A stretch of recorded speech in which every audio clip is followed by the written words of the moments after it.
Hoy la verdad que me quedé muy prendido con un artículo del Wall Street Journal, escrito en los Estados Unidos, por Mary Anastasia O'Grady, ¿no? Ahí está el diario, este es el artículo. El título es Víctimas olvidadas del terror en la Argentina. Le voy a leer 3 o 4 párrafos muy pequeños de este artículo. Dice: la justicia no es asegurada fácilmente en ninguna parte del mundo, pero en la Argentina hoy está fuera de alcance incluso mencionar en público a las víctimas del terrorismo de izquierda en los años 70, y menos hacer un esfuerzo para obtener para ellas o sus familiares un día en un tribunal judicial. El políticamente correcto sabe que los guerrilleros que alguna vez Perón llamó juventud maravillosa, deben ser borrados de la memoria nacional. Argentina vivió otra tragedia antes y en algunos casos un tiempo después de que los militares tomaran el poder. Fue una ola de carnicería y destrucción causada por bandas de guerrilleros inspirados por Castro, que buscaban tomar el poder aterrorizando al país. Sus acciones provocaron un caos que llevó al golpe militar. Debido a la deshonrosa caída del gobierno militar, los terroristas y sus simpatizantes han tenido éxito en volver a escribir esta historia al describir solamente los crímenes de sus enemigos uniformados. Algunas personas que son actuales o exintegrantes del gobierno de Kirchner, otros que son congresistas y otros que trabajan en los medios, fueron integrantes bien conocidos de organizaciones subversivas. Y en el último párrafo, Mary Anastasia O'Grady, que es quien escribe este artículo, reitero, en el Wall Street Journal, el último párrafo dice: es igualmente difícil entender por qué los argentinos han permitido que esos villanos controlen ese pasado y disfruten de impunidad legal. El artículo de Mary Anastasia O'Grady se basa justamente en un libro escrito por Victoria Villarruel, que escribió en el año 2009 este libro. Lo llaman Jóvenes Idealistas. Un libro muy impresionante que la misma autora de este artículo en el Wall Street Journal leyó y hojeó y vio fotos, como por ejemplo, y describe que en el libro hay fotos como estas en el libro, de adolescentes y niños que también fueron víctimas del terrorismo. Quizás si vos sos joven esto no lo sepas. A ver, niños como Paula Lambruschini, tenía 15 años, Gladys Medina, que también era una chiquita de 13 años, o Guillermina Cabrera, que tenía 3 años, o por ejemplo David Kleiserbull, o María Fernanda Viola, de 5 años, o por ejemplo también se puede ver la fotografía de otra nena, bueno, acá está Gladys Medina, de 13 años, también asesinada por los montoneros. Conmigo está justamente Victoria Villarruel, que es la autora del libro. Hola, Victoria. Hola, ¿qué tal? Mucho gusto. ¿Sorprendida por el artículo de Wall Street Journal, basado en tu libro? En parte no, porque en el resto del mundo la lucha contra el terrorismo es un tema que es tomado con mucha seriedad. Realmente es uno de los temas que las potencias analizan como una de las contingencias que van a tener que enfrentar y que los estados no tienen aún respuesta. Con lo cual nosotros, cuando tratamos con las víctimas de la ETA, de la FARC, de Israel, del 11 de septiembre, encontramos gente muy predispuesta y gente que entiende por lo que han pasado las víctimas del terrorismo acá.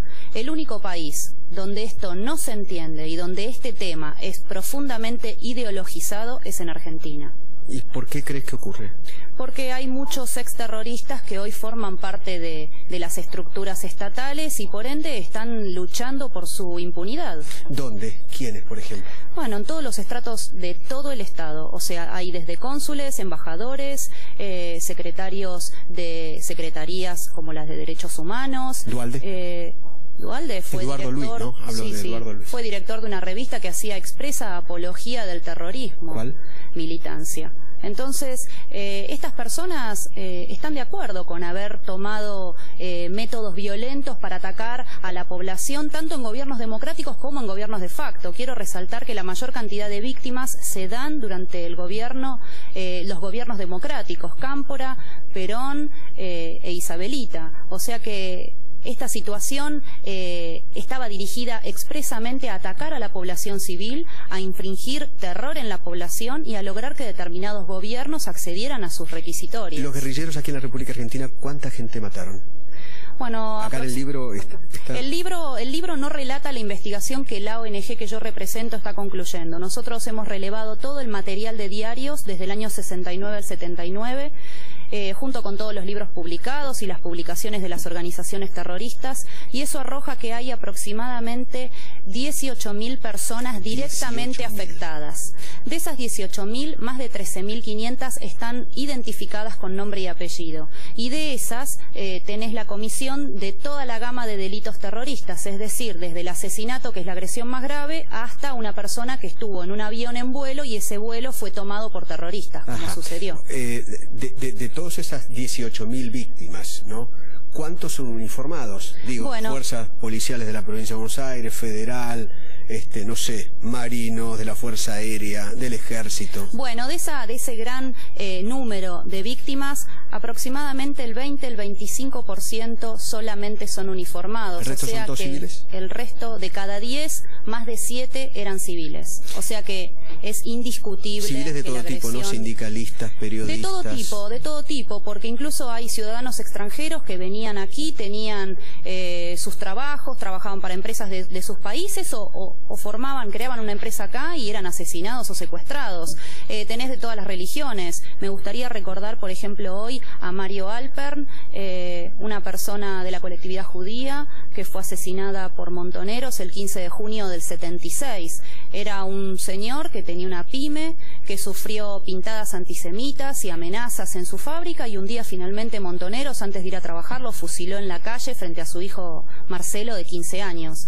O sea que estas son las víctimas que yo represento, estas son las personas que no tienen derechos humanos porque el Estado expresamente se los niega. ¿Por qué jóvenes idealistas? Porque ellos se han caratulado así, o sea, ellos consideran que sus ideales debían ser aplicados y defendidos de la manera en que lo hicieron, o sea, debían ser defendidos con bombas, con secuestros, con asesinatos indiscriminados, con ataques a unidades militares o copamiento de poblaciones, o sea que ellos mismos se han puesto ese mote que en realidad lo que esconde es una palabra que no les gusta utilizar, que es la de terrorista. Claro. Los terroristas, estos terroristas, ¿a cuántos niños mataron? Bueno, las cifras todavía no están cerradas. Esta investigación debiera haberla hecho en su momento el Estado cuando creó la CONADEP. O sea, en Argentina la CONADEP investigó una parte de la historia. El terrorismo de Estado. Exacto. Entonces omitió investigar la otra, la acción de las organizaciones terroristas sobre la población. Y entonces eso configura una media verdad, una media historia. Bueno, esa media historia estamos tratando de complementarla nosotros con esa investigación que se va a presentar este año y que va a tener las cifras y los nombres de cada una de estas personas que fueron agredidas de alguna manera por el terrorismo. Los niños, nosotros sabemos que han sido más de 50 niños que han sufrido agresiones gravísimas, o sea, estoy hablando desde heridas, lesiones muy graves al asesinato. Pero sabemos que las cifras son mayores porque en varios casos hay varios testigos que han aportado sus testimonios respecto de la presencia de niños y que el Estado, como esa es información que evidentemente no estaba plasmada en los diarios de época, no hemos podido todavía demostrar. ¿Cuántos periodistas ustedes tienen identificados como pertenecientes a montoneros? En realidad nosotros consideramos que una persona que ya es terrorista es como que deja de lado su profesión, o sea, su profesión está en orden a ser terrorista, o sea que en tanto y en cuanto ellos mismos no se identifiquen con una profesión, para nosotros, como representantes de las víctimas, son terroristas. O sea que no te sabría decir en tanto y en cuanto ellos mismos no se identifiquen como tales. ¿Y cuántas víctimas lograron alguna sentencia favorable en Argentina, para ellos, ninguna. Condenando a algún terrorista? En Argentina ninguna. en democracia no ha habido ninguna sentencia contra terroristas en la República Argentina, lo cual configura una vergüenza nacional, porque Argentina suscribió tratados y leyes internacionales que obligan a que el Estado otorgue el derecho a la verdad y a la justicia a este sector de la población civil, con lo cual en 28 años no ha habido ninguna sentencia. Victoria, muchísimas gracias por venir. Gracias por el libro. Gracias. Victoria Villarroel.